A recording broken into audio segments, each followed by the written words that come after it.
اور دوسرا عذر یہ پیش کرتے تھے کہ یہ دعوت کوئی نئی اور اجنبی چیز ہے، ایسا بھی نہیں ہے۔ قرآن مجید میں اس کو بیان کیا ہے کہ یہ بہت سارے انبیاء اس سے پہلے یہی دعوت پیش کر چکے ہیں۔ تو مشرکین مکہ دیگر اقوام اور انبیاء اور ان کی تاریخ سے واقف تھے، اس لیے یہ مسئلہ نہ تھا کہ کوئی ان کو لا علمی تھی یا نہ اجنبیت تھی، بلکہ زید تکبر اور حق کو جان بوجھ کر رد کرتے تھے۔ تو یہ آیت واضح کرتی ہے کہ انکار کی بنیاد دلیل نہیں ہے، بلکہ ان کی ہٹ دھرمی اور تعصب اور تکبر تھا، جس کی وجہ سے وہ اس حق کو جو ہے وہ قبول نہیں کرتے تھے۔ تو یہ وہ باتیں ہیں جو یہاں پہ اس حصے کے اندر مشرکین کو، جو مشرکین کی خصوصیات ہیں، ان کا تکبر ہے، ان کا عناد ہے، ان کی ہٹ دھرمی ہے، ان کا انکار ہے، اور پھر ان کا انجام بھی ہے، اور آخرت کے اندر بھی ان کا انجام جو برا انجام اس کا ذکر کیا گیا ہے۔ تو یہاں پہ اب آگے مزید کچھ آگے اگلے سبق کے اندر آیات ہوں گی جو ان میں 2-3 ان کی مزید اس طرح کی جو ہے صفات بیان کی گئی ہیں، اور پھر آگے نیا مضمون شروع ہوگا۔ تو اس طریقے سے آپ دیکھ سکتے ہیں کہ یہ جو 51 سے 70 تک کی آیات ہیں، ان کا پورا خلاصہ بھی بیان کیا گیا ہے کہ کن آیات کے اندر کون سا جو مضمون، ذیلی مضمون آیا ہے، اور اس میں کیا بات بیان کی گئی ہے، یہ بھی جو ہے پورے کا پورا اس کا خلاصہ دیا گیا ہے۔ اور جیسے میں نے کہا تھا کہ ڈرنے کے لیے قرآن کریم میں، ڈرنے کے مفہوم میں جو 12 الفاظ ہیں قرآن مجید میں، خافا، خشیہ، خشع، اتقا، حذرا، راعا، اوجسا، وجفا، وجلا، رہبا، راعبا اور اشفاقا، یہ الفاظ آئے ہیں۔ ان کے معنی بھی بتائے گئے ہیں، قرآن مجید سے ان کی مثالیں بھی بتائی گئی ہیں۔ یہ صرف ریفرنس سلائیڈز ہیں یہ والی بتائی گئی ہیں، تاکہ آپ جب ان کو بھی پڑھیں گے تو آپ کے اوپر واضح ہو جائے گا کہ یہ قرآن مجید میں جیسے یہ آئے ہیں تو دیکھیں اس کی ان کی سینس کیا ہے۔ ڈر تو ہے ہر جگہ پہ، ڈر ان تمام 12 جگہوں پہ جو ترجمہ کیا گیا ہے وہ ڈر کیا گیا ہے، لیکن دیکھیں اب 12 الفاظ آئے ہیں تو ظاہر 12 مختلف شیڈز ہیں ڈر کے،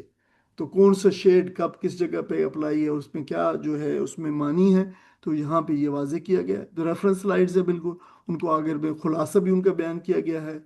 کہ کس لفظ کے اندر جو ہے وہ کون سا اس کا خلاصہ کیا ہے، یہ بھی بیان کیا گیا ہے۔ تو یہ آپ مجموعی طور پر اس کو پڑھیں گے اور دیکھیں گے تو آپ کی مجموعی جو قرآن کے بارے میں جو آپ کہہ لیں کہ انڈرسٹینڈنگ ہے، آپ کے جو فہم ہے الفاظ کا، یہ خود بخود انشاءاللہ بہتر ہوگا، اور آپ مزید اس طریقے سے آپ جو ہے جیسے دیکھیں یہ 12 الفاظ ہیں تو 12 قرآن مجید میں مقامات جن کے 12 آیات کا ذکر ان میں ہے، تو وہ بھی آپ دیکھیں گے کہ وہ بھی آپ سیکھیں گے اس کے ساتھ۔ تو یہ اطراف کا جو سیکھنا ہے اور اضافی مواد کے ساتھ سیکھنا، تو یہ بھی انشاءاللہ آپ کی قرآن فہمی میں مدد کرے گا۔ تو یہاں پہ باقی انشاءاللہ تعالی ہم جو آگے کے سبق ہے وہ انشاءاللہ اگلے ہفتے سے جاری کریں گے۔ وآخر دعوانا الحمدللہ رب العالمین، وجزاکم اللہ خیرا۔